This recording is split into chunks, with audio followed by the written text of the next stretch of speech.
Good morning sir. Shivani Surabhi. Good morning sir. Morning morning, कैसी हो? अच्छी हूँ सर, आप कैसे हैं? भी ठीक है। अब तो और अच्छा लग रहा होगा, रिजल्ट आ गया तो। हाँ सर, अच्छा तो लग रहा है। और यूपीएससी की तैयारी कैसी चल रही है? अभी अगला टारगेट जो है? अब तो टाइम मिल गया है तो। टाइम मिल गया और साथ में कॉन्फिडेंस भी आ गया ना, एक तो नौकरी हो गई, यस सर, ये तो है है ना। कि कॉन्फिडेंस आ गया है। बहुत एज होता है उससे, उसके कारण क्या होता है कि जब कोई नौकरी हो जाती है और वो भी अच्छी, तो उसके बाद लगता है ये है कि अब यहाँ तो है ही, है ना। गिरेंगे भी तो यहाँ पे तो रहेंगे ही। अब हमको अपग्रेड करना हाँ सर, ये तो है। है। चलो अच्छी बात है। अब मुझे ये बताओ कि इस बीच में कैसे कैसे तैयारी की, कैसे पीटी मेंस कैसे तैयारी हुई? सर, मैं यूपीएससी की तैयारी कर रही थी तो मैंने स्टार्टिंग से ही एनसीईआरटी जो था वो उसका बेसिक एनसीईआरटी को मैंने लेकर रखा हुआ था। तो एनसीईआरटी पढ़ा, और अगर बीपीएससी की बात करूं तो अलग से बिहार को पढ़ना पड़ता था पीटी के पर्पज से। तो उसके लिए सर मैंने बिहार की जो लूसेंट की बुक थी, बिहार स्पेसिफिक, उससे मैंने फॉलो किया था कि बिहार लूसेंट से पढ़ा। और करंट के लिए केबीसी नैनो की एक बुक आती है, इवन मल्टीपल चॉइस क्वेश्चन रहते हैं साथ में, उससे मैंने पीटी की। इसका जो है, मैंने यूपीएससी के मेंस के पर्पस के लिए विजन आईएएस से जो था, मैंने मेंस की टेस्ट सीरीज ज्वाइन की थी। अच्छा, तो कहीं ना कहीं वो बहुत बेनिफिशियल रही मेंस के पर्पस से। आंसर और राइटिंग मोस्टली, हो गया। यस, आंसर राइटिंग की प्रैक्टिस, और मेनली मैंने फोकस किया था स्टैटिस्टिक्स पे, क्योंकि वो 72 मार्क्स के होते हैं। और अगर मैंने वो 72 के 72 बिल्कुल अगर करेक्ट अगर लगा दिए, और कम टाइम पे बनाना ज्यादा इशू नहीं था, ज्यादातर ये था कि टाइम मैनेजमेंट। तो अगर 3 क्वेश्चन 45 मिनट्स में 72 आ जा रहे हैं तो वो बहुत बेटर है। तो स्टैटिस्टिक्स पे मैंने बहुत फोकस किया था फास्ट बनाने के लिए। अच्छा, और तो सब बुक्स हैं ही। जब एग्जामिनेशन की प्रिपरेशन होती है तो उस बीच में कभी कभी कॉन्फिडेंस चला भी जाता है, कभी कभी लगता है कि होगा नहीं होगा, ऐसा होता है। लगभग सब स्टूडेंट इस यस, चीज से गुजरते हैं। तो वहां पे खुद को यस। मोटिवेट कैसे रखती थी? तो मेरे पेरेंट्स बहुत सपोर्टिंग थे, वो लोग हर बार जो है हमेशा उन्होंने मुझे सपोर्ट किया कि ठीक है, अगर नहीं हो रहा है आगे क्यों डर रही हो जाएगा। अच्छा, और इवन फैमिली एंड साथ ही फ्रेंड्स भी थे, उन्होंने काफी सपोर्ट किया। आप बुक लिस्ट एक बार, ऑप्शनल पेपर क्या है हमारा? सर, मेरा ऑप्शनल पेपर सोशियोलॉजी है। कौन कौन सी किताब को फॉलो की वहां पे? सर, मैंने इग्नू की मटेरियल जो था उसी पे मैं रियलाइज की। और वैसा कुछ मैंने एक स्पेसिफिक कोई बुक नहीं पढ़ा था, सिर्फ इग्नू की बुक मुझे एनफ लगी।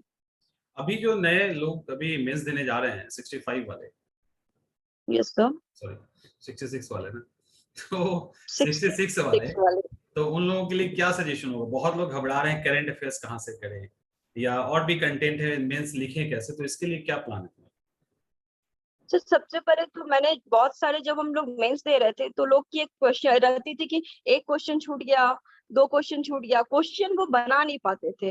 तो कुछ लोग पेजेस पे पेज भरने पे चले जाते हैं, जो आता है बस लिखते चले जाते हैं, हाँ इतना आ रहा, वो ये नहीं देखते कि मुझे और भी क्वेश्चंस बनाने हैं। तो आप बिल्कुल एक स्पेसिफिक होइए कि मुझे इतना ही लिखना है, एक वो है। और दूसरा, करंट अफेयर की अगर बात रही तो सर, उसके लिए आप डेली न्यूज़पेपर, जो भी बच्चे बीपीएससी या पब्लिक सर्विस कमीशन की तैयारी करते हैं, तो वो कहीं ना कहीं वो अपना वो एक न्यूज़पेपर जरूर रेगुलर फॉलो करते हैं। और उसकी एडिटोरियल और साथ ही अनबायस्ड व्यू, क्योंकि जब न्यूज देखते हैं तो उसमें बायस्ड व्यूज आती है।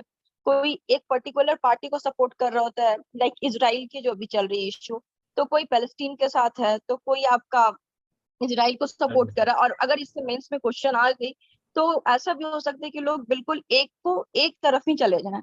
तो आपको बायस्ड अप्रोच रखनी ज्यादा जरूरी है, इंपॉर्टेंट मैटर करता है ये। तो कहीं ना कहीं करंट से रिलेटेड अपने थॉट्स भी जरूरी हैं, क्योंकि अब जो क्वेश्चन आ रहा है आपकी आपकी सोच पे भी वो डिपेंड करता है कि आप लिखते कैसे हैं, तो ये भी जरूरी है इसमें। साइंस एंड टेक का सेक्शन है बीपीएससी के अंदर। साइंस एंड टेक को यस लेकर स्टूडेंट बहुत परेशान रहते हैं। उसकी तैयारी कैसे कैसे उसकी प्रिपरेशन की हो बताओ? सर, साइंस के अगर कोई साइंस बैकग्राउंड का बच्चा है तो उसके लिए तो कोई इशू ही नहीं है, साइंस के वैसे क्वेश्चंस रहते नहीं है। और अगर टेक्नोलॉजी रिलेटेड इशू रहते हैं तो मेंस के अगर पीटी के है तो उसके तो बिल्कुल डिफरेंट, टेक्नोलॉजी रहता नहीं है, सिर्फ साइंस रहती है। और मेंस के लिए अगर करंट चल रहा है, फॉलो कर रहे हैं, तो आप, आई थिंक वो अच्छे से आप उसको डील कर पाएंगे, क्योंकि कुछ आपको डायग्राम बनाने के लिए वो नहीं बोल रहा है, वो बस आपसे बेसिक कॉन्सेप्ट डिमांड करता अच्छा, है। मेंस के आंसर राइटिंग में वहां पे क्या क्या मतलब फॉलो किया गया था? मेंस का आंसर राइटिंग जब लिखी होगी तो फ्लो चार्ट ये सब Yes, कुछ sir. बनाया गया था कि नहीं? सर मेरा स्टार्टिंग से कि मैं एक पहले एक जो भी है फ्लो चार्ट तो नहीं कहेंगे, एक जो भी है वो बना देती हूँ। लाइक फ्लो चार्ट ही होता है कि जो भी मुझे उसके अंदर लिखना है उसको पहले बना लिया, उसके बाद उसे लिखा। वहां पे मैंने उसे कोट डाउन किया कि पहले बता दिया कि मुझे ये आंसर में लिखना है, उसके बाद मैंने उसे लिखा। और बीच एक बबल जो है, बबल वाला भी मेरा बहुत यूज आता है कि अगर कुछ फैक्टर्स रिलेटेड है या फिर ऐसा है कि उसके बाद उसके कोई कोई बेसिक फीचर्स हैं, तो उसकी हेडिंग मैंने वहीं लिख दी ताकि वो एक पेज में वो अपना कवर हो गया। और मैंने ड्राइंग्स की बहुत हेल्प ली। लाइक अगर हिस्ट्री में है तो जहाँ पे आप डायग्राम बना सकते हैं, ड्राइंग्स बना सकते हैं। उसका एक ज्योग्राफी अलग में भी आप इंपॉर्टेंस है वहाँ पे मेंस के अंदर, क्योंकि कॉपी यस चेक करने में ना आसानी हो जाती है, जो भी कॉपी चेक कर रहे होते हैं उनको इजी हो जाता है। आह, और क्या क्या पूछे बताओ। बहुत सारे सवाल हैं स्टूडेंट्स के। एक्चुअली रहता क्या है यस कि जब एग्जाम की तैयारी कर रहे होते हैं तो बहुत सारे ऐसे भी होते हैं जिनके पास बहुत रिसोर्सेज नहीं है, बहुत संसाधन नहीं है। कुछ लोगों के पास नहीं है, कुछ लोगों के पास रहता है तो उनको समझ में नहीं आता। तो ऐसे स्थिति में जिनके पास बहुत रिसोर्सेज नहीं है उनको भी प्रिपरेशन करनी है, वो कैसे करें?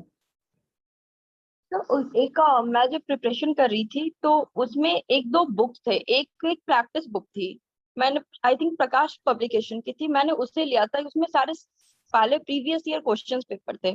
तो बुक जो होती है वो काफी इकोनॉमिक होती है, ऐसा नहीं कि बहुत कॉस्टली होती है, 200-300 रुपए में आपको वो मिल जाती है।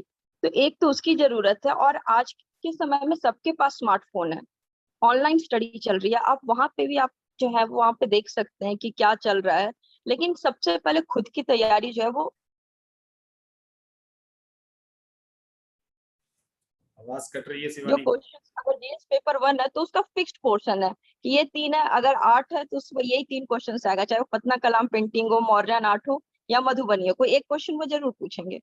तो एक बार इसकी पोर्शन देखनी बहुत जरूरी है कि इसकी सिलेबस क्या है मेंस की। तो अच्छा। उससे भी आप कर सकते हैं। रिसोर्सेज तो आज सबके पास मोबाइल है तो कहीं ना कहीं लोग पढ़ ही लेते हैं। हाँ, तो और रिसोर्स बुक्स की भी है कमी तो नहीं, बुक्स रिसोर्सेज की कमी नहीं। कैसे। रिवीजन का क्या क्या इंपॉर्टेंस है एग्जामिनेशन की तैयारी के दौरान? फिर एक तो नोट्स बनाना बहुत जरूरी है ताकि एंड मोमेंट पे आप रिवाइज कर सके, क्योंकि पूरी बुक लेके आप नहीं पढ़ सकते हैं। तो नोट्स की तो बहुत ही ज्यादा इंपॉर्टेंस है सर, उससे रिवाइज करने में बहुत हेल्प मिलती है। आप रिवाइज कर लेते हैं तो कहीं ना कहीं वो बेसिक जो पॉइंट्स आते हैं, अगर आप भूल भी जाए तो वो पॉइंट लिख करके आप वहां पे फिर आगे बढ़ सकते हैं, उसमें लिखा जा सकते हैं। यानी खुद का नोट्स रिवीजन तो मायने बहुत रखता जरूरी है। है।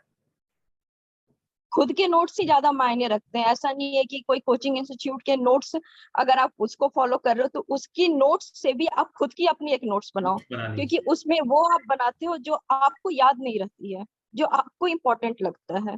तो उस नोट्स से भी या जिस भी सोर्स से आप यूज कर रहे हो उसकी नोट्स बनाना, खुद की नोट्स बहुत जरूरी है ताकि एंड तो मोमेंट पे एक आप उसे सवाल रिवाइज कर सकें। बहुत बार आता है मेरे पास कि जो नए स्टूडेंट जो एकदम फ्रेशर होंगे अभी के लिए 67 के लिए, जो सीडीपीओ के लिए होंगे, जैसे तो वो पढ़ाई स्टार्ट कैसे करें? बहुत बार उन लोगों को पता ही नहीं चलता कि पढ़ाई को स्टार्ट कैसे करना, तो क्या बेस्ट तरीका है उसको स्टार्ट करने का? सर उसके लिए सबसे पहले एक मोटिवेशन चाहिए होता है कि आपको करना क्यों है। एक तो ये जील चाहिए कि हाँ करना है, उसमें ये होता है एक बार नहीं हुआ चलो अब आगे से नहीं देना है, एक ये भी आ जाता है। बट एक डेडिकेशन जरूरी है कि जब तक नहीं होगा तब तक लगना है। ऐसा नहीं कि सिर्फ इसी में लगे रहना है, बट लगना है, उसको करना है जब तक दशरथ वो मांझी की, जील नहीं। दशरथ मांझी की तरह एकदम रोड बना के रखना है ना? सर ये जो एग्जाम था जो 64 था 2018 का है। अब अगर इसके बाद भी बहुत सारे प्रीलिम्स हुए तो कम से कम लगे। बीपीएससी तो ऐसा है कि आपका एक बार हो गया तो श्योर नहीं है कि अगली बार ये कंप्लीट हो ही जाएगा, उसके बीच में 3 एग्जाम और आ जा रहे हैं। तो अभी आपको बहुत सारे लगे ऐसे रहना है, बहुत सारे मोटिवेट स्टूडेंट रहना है। हैं जिनका फाइनल रिजल्ट आया है, उनका 65 में भी नहीं हुआ है और 66 में भी नहीं हुआ है। Yes sir. फाइनल सिलेक्शन हो गया है लेकिन अभी प्रीलिम्स नहीं निकला है। तो जरूरी नहीं कि एक बार निकल जाए तो निकल ही जाता है, इसलिए प्रीलिम्स हाँ निकले तो। वही तो बोल रही सर, जरूरी नहीं है कि एक बार निकल जाए तो वो निकल ही जाएगा, इसलिए आपको अपने आप को मोटिवेटेड रखना है। अगर आप मोटिवेशन है मीन्स तो ठीक है, कहीं ना कहीं डिप्रेशन तो होगा ही।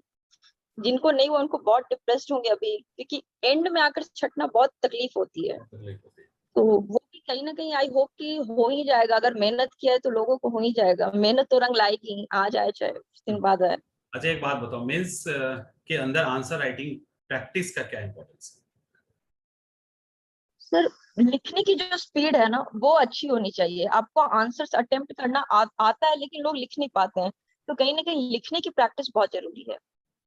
आपको आंसर और लिखना लिखने की लिखना चाहिए प्रैक्टिस हमेशा। नहीं, लिखने की प्रैक्टिस कैसे होगी, और दूसरा सवाल के पीछे कुछ टेल्स होते हैं, जैसे एक्सप्लेन करना, क्रिटिकली एग्जामिन करना, तो उसका कितना यस रोल सर। होता है सवाल के पास।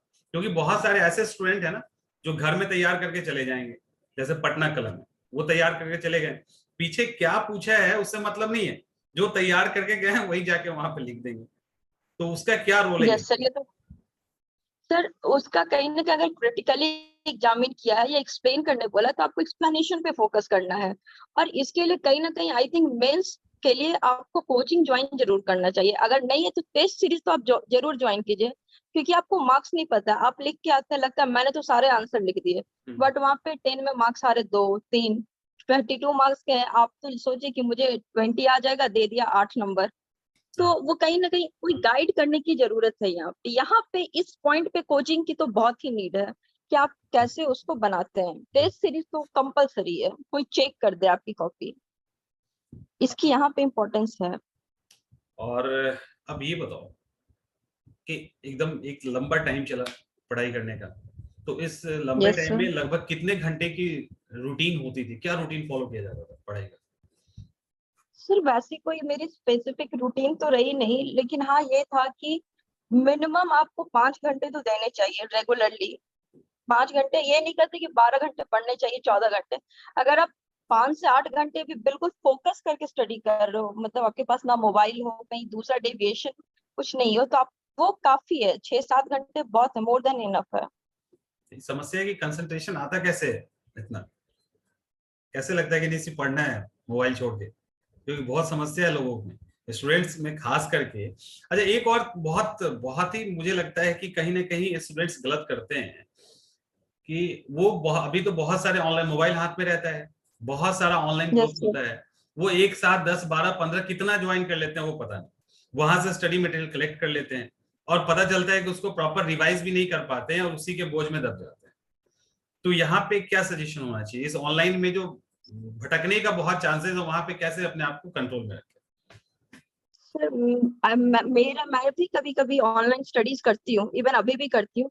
तो मेरा है कि स्टार्टिंग में जो भटकना है वो स्टार्टिंग में भटक लेती हूँ कि हिस्ट्री के कौन सी टीचर, अच्छा इसका समझ में आ रहा है, नहीं इसका नहीं आ रहा है, ये अच्छा से बता रहे। 1 2 क्लासेस में आपको पता चल जाता है कि किसकी अच्छी है, तो उसके हिसाब से जो अच्छा लगता है। ऐसा नहीं कि 5 पे आप फोकस कर रहे हो, किसी एक पे ही जाइए, क्योंकि 5 बताएंगे, पांचों में कंटेंट सेम ही रहेगा, बस 1 2 पॉइंट्स इधर उधर रहते हैं। तो पहले ही आप भटक लो, उसके बाद देख लो कौन सी आपको अच्छी लगती है, कौन सी समझ में आती है, और फिर आप रियलाइज पे ओके ठीक है, ये ठीक है, इससे करना है। चलो, जब कैसे जानकारी कैसे मिला कि हम सक्सेस कर गए बीपीएससी के अंदर, मेरा रोल नंबर आ गया है फाइनल लिस्ट में? सर वो तो यूट्यूब पे इतने वीडियोस आ रहे थे, 5 बजे से ही स्ट्रेस का माहौल था, रिजल्ट आ गया, रिजल्ट आ गया। एकदम लैपटॉप के पास बैठे फिर रहे कि कब रिजल्ट हाँ, आता है। लैपटॉप के पास बैठे रहे 2.5 घंटा, काफी स्ट्रेसफुल पीरियड था। अच्छा। एक ये अच्छा था कि इस बार की जो थी वो स्कैन डॉक्यूमेंट नहीं थी, सर्च करने पे नाम मिल गया। नहीं, स्कैन डॉक्यूमेंट में तो कल पूरा सर्च करना पड़ता है। कल आशीष से बात हो रही थी ना, तो आशीष बोला, कल इंटरव्यू लिए थे आशीष यस का 154 सर, रैंक से। मैंने देखा था उनका इंटरव्यू। हाँ, वो तो वो बोल रहे थे कि मैं नीचे से शुरू किया, नीचे से उसने शुरू किया था। 20 मिनट तो अपना रिजल्ट खोलने में ही लग गया। नहीं, वो पता है क्या, बहुत लोग जो होते हैं ना, वो सर्च में नहीं डालते, उनको डर लगा रहता है कि कहीं नहीं हुआ तो, एक ही क्लिक किया और एक ही बार में पता चल गया नहीं हुआ। मैंने अपना रोल नंबर डाला, कंप्लीट रोल नंबर डाल के सर्च किया, नहीं था। अच्छा। फिर नेम सर्च किया तो नाम में आ गया, पता नहीं क्यों इश्यू है। वो देख रही हूँ कि अभी भी सर्च ऑप्शन में रोल नंबर नहीं दिखा दे रहा है, कभी कभी होता उससे है, नाम से ही पता चलता है। कभी कभी नाम पे भी नहीं आ रहा है, ये भी हो रहा है। खैर, तो फिर एकदम से लगा होगा कि नहीं, अब मेरा सिलेक्शन हो गया है ना फाइनल लिस्ट में। यस सर, वो एक मतलब कि कहीं ना कहीं माइंड भी उसमें कंफ्यूज था कि ये चलो हो गया, काफी टाइम लगा कि हाँ निकल गया, अपने चलो। पास अब एक नौकरी है। काफी मतलब कि एक दिन मुझे ये रियलाइज होने में लगा कि हाँ अब नौकरी है मेरे पास। बिल्कुल, बहुत बहुत ही फर्क पड़ जाता है, कॉन्फिडेंस लेवल जो है ना, एक अलग लेवल पे चला जाता है। Yes sir. नए स्टूडेंट का सजेशन क्या होगा जो अभी आ रहे हैं एग्जाम देने के लिए, उनके लिए सजेशन क्या है बताओ? सर उसके लिए वो अपना एनसीईआरटी जो बेस्ट है, क्योंकि बहुत सारे लोग नोट्स ये कर लो, आप लूसेंट से पढ़ लो, पर वो कहीं ना कहीं पीटी निकाल सकता है, मेंस में आप आके फंस जाओगे। क्योंकि मेंस के लिए 5 से 6 महीने से ज्यादा बीपीएससी नहीं देता है। मेंस के बाद वो भले 5 6 साल लगा दे, बट मेंस में वो अपना वो 6 महीने से ज्यादा वो नहीं आपको टाइम देते हैं, पीटी तो और कहीं ना मेंस कहीं आपको की पहले से पढ़ना पड़ेगा। एक और यहाँ पे पीटी और मेंस की तैयारी एक साथ की जा सकती है, या क्या बेहतर होगा, प्रीलिम्स अलग मेंस अलग, या एक साथ? नहीं सर, एक साथ स्टार्टिंग जब आप कर रहे हैं तो आप कहीं ना कहीं 1 साल अपना टाइम दे रहे हैं, 6-7 महीने आपके पास टाइम होती है, तो उसके लिए आप मेंस और पीटी इसकी तो मेंस की उतनी अलग सब्जेक्ट्स भी नहीं है, सिर्फ अपना ऑप्शनल ही एक अलग है, बाकी तो सारे पीटी वाले ही सब्जेक्ट्स हैं। तो कहीं ना कहीं आप उसको पीटी के लिए देते रहे, पीटी के साथ आप मेंस का तैयारी कीजिए, और लास्ट के 2 मंथ, क्योंकि करंट अफेयर के क्वेश्चन बहुत ही अटपटे आते हैं बीपीएससी के, तो उसके लिए आप वो टाइम दीजिए, काफी अटपटे होते हैं, और ऊपर से वो जो 5th और नंबर वाला जो खास ऑप्शन है करके जो कि यूपीएससी की तैयारी करता है ना, उसके लिए तो बहुत अटपटा क्वेश्चन। उसके लिए बहुत मतलब बहुत ही पेचीदा है वो ई ऑप्शन, ये ऑप्शन, और इसके बहुत सारे क्वेश्चंस स्टूडेंट अलग ई अलग के भी कारण है। फेल कर जाते हैं, ई के कंफ्यूजन में उनका रिजल्ट नहीं आता है। यस सर, इस बार तो क्वेश्चन ऐसे ऐसे क्वेश्चंस थे, ये जो मैं 66 की बात कर रही हूँ उसमें भी बहुत ही अलग क्वेश्चन था, आई थिंक सबने गलत किया था। सरफरोशी की तमन्ना अब हमारे अच्छा दिल अच्छा में किसने लिखी, अच्छा। वो अभी क्वेश्चन इवन वो क्वेश्चन ही एक दो अच्छा सवाल था कि लोग हर साल बीपीएससी का होता है, ऐसे ही होता है उसमें। अभी देखो तुमसे बात, एक सवाल था मेरे मन में, भूल गया अभी। चलो कोई बात नहीं। अभी मेंस नहीं, मेंस को लेकर एक सवाल था। अच्छा, सोशियोलॉजी की तैयारी कैसे की? सर सोशियोलॉजी के लिए मैंने साइड से ग्रेजुएशन, इग्नू से ग्रेजुएशन किया था। मेरा जो बैकग्राउंड है वो इंजीनियरिंग का था, तो मुझे पता था मेरा जो इंजीनियरिंग बैकग्राउंड है ये कहीं ऑप्शनल में नहीं है, तो मैंने साथ ही पैरेलली इग्नू से ग्रेजुएशन ये किया पता था। है कि नहीं, तो इंजीनियर पे बहुत उसमें गुस्सा है। लिखने की अभी अभी पता है ना, इंजीनियर पे पूरा गुस्सा आया हुआ है सबको रिजल्ट आने के बाद। सारे इंजीनियर पास हो गए इस बार। तो सोशल मीडिया पे एकदम से हंगामा मचा हुआ है कि सारे इंजीनियर, यहाँ पे जब इंजीनियरिंग नहीं करना था तो इंजीनियर क्यों क्यों, और यहाँ पे आप लोग नहीं, बीपीएससी में आके मैंने प्राइवेट कॉलेज से इंजीनियरिंग की, इसलिए कोई ये नहीं कर सकते कि किसी की सीट चलो वहां ठीक पे है। मैक्सिमम। अब बताओ सोशियोलॉजी में क्या की? तो सोशियोलॉजी में सर अगर आप जो भी है सब ग्रेजुएशन तो करते ही हैं, तो अगर अपना खुद का ऑप्शनल नहीं भी है, जो वो पेपर आप नहीं रखना चाहते हैं, तो उसके लिए ऑप्शनल का सबसे पहले तो मेरा करना कि सर आप 10 साल के प्रीवियस क्वेश्चन पेपर आप देखिए।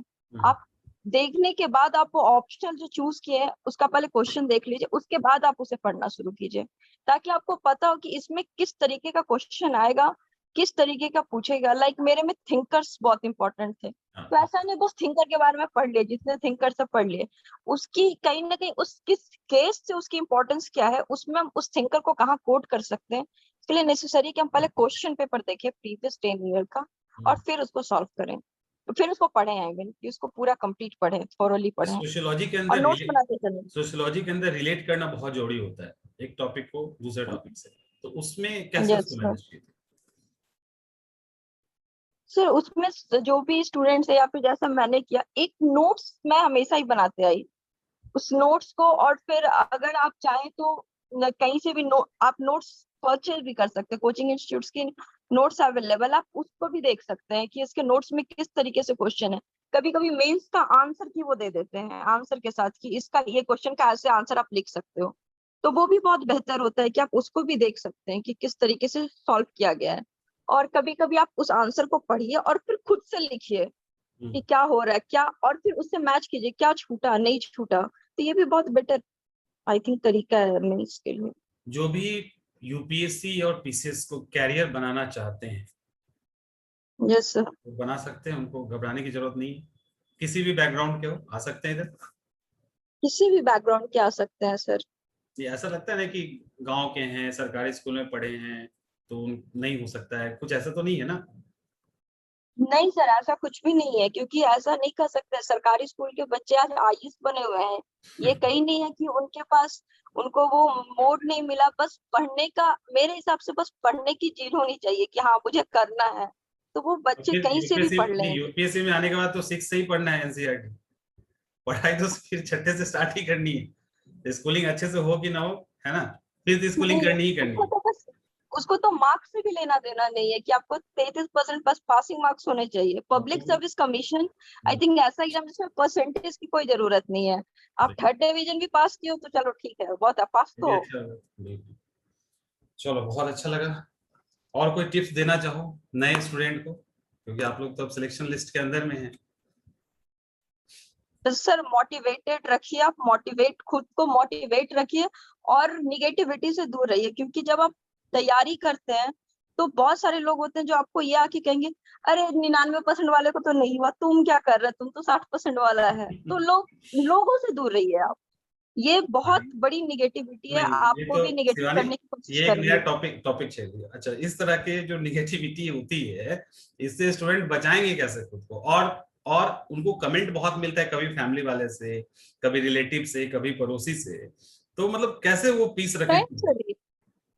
फ्रेंड्स से भी पीयर प्रेशर बहुत होती है। दोस्त से? एक पीयर प्रेशर ऐसी चीज है जो बहुत स्ट्रेस देती है। मैं इंजीनियरिंग बैकग्राउंड से हूँ, 16 पास आउट हूँ, 5 साल में सारे फ्रेंड्स कहीं ना कहीं सेटल्ड हैं। अच्छा। और उसके बाद वो कभी कभी बुरा भी लगता है, या सब सेटल है, मेरे को नौकरी नहीं हो रही है। तो आप क्यों ना ऐसी जगह से आप कट ऑफ हो जाइए, छोड़ दीजिए ये दोस्ती यारी है। जिस चीज की आप प्रिपरेशन कर रहे हो उसमें भी बहुत सारे फ्रेंड्स मिलेंगे, और वो फ्रेंड्स कम से कम आपको डिमोटिवेट नहीं करेंगे, क्योंकि उनके पास भी नहीं है, आपके पास भी नहीं है। आप उनको मोटिवेट करो, वो आपको मोटिवेट करेंगे। मतलब कोई भी और जिनको निगेटिविटी हो इस तरह से, जाता है, हाँ, ये बताओ कि निगेटिविटी आती है तो कैसे बस करेगा? आस पड़ोस को कैसे, तो छोड़ नहीं सकते? हाँ छोड़ नहीं सकते हैं। और फिर कहीं ना कहीं इस पेज में आने के बाद इतना लोग मेन स्ट्रीम जो था उससे दूर हो जाते हैं। जैसे इंजीनियरिंग, अब कोई बोलेगा बैक में जाके इंजीनियरिंग की कोई एग्जाम निकाल लो, तो शायद पॉसिबल नहीं है, सब भूल चुके हैं। तो आप बैक नहीं जा सकते हो, तो आपको अपने आप को तो मोटिवेट रखना पड़ेगा। बोलने दो, जिस दिन निकल जाएगा वो अपने आप चुप हो जाएंगे। बिल्कुल सही बात। तो आप थोड़ा दूर रहने की जरूरत है, किसी को बताने की जरूरत नहीं है कि मैं यूपीएससी की तैयारी कर रहा हूँ या कर रही हूँ या इसकी। हाँ ठीक है, बस सरकारी नौकरी की तैयारी कर रहे हैं। सरकारी नौकरी करने पे उतना लोगों को परेशान नहीं करते जितना बता दो कि यार यूपीएससी का तैयारी कर रहे हैं, हाँ, बहुत तो दिक्कत वो होती है। निगेटिविटी देते हैं। चलो, बहुत अच्छा लगा शिवानी। और टाइम टाइम पे जब भी जरूरत हो आके लो, जो भी सजेशन होगा वो देते रहेंगे। ठीक है? श्योर सर, ठीक है। चलो, अच्छे से यूपीएससी की तैयारी करो, फिर हम लोग मिलते हैं। आवाज कट गई।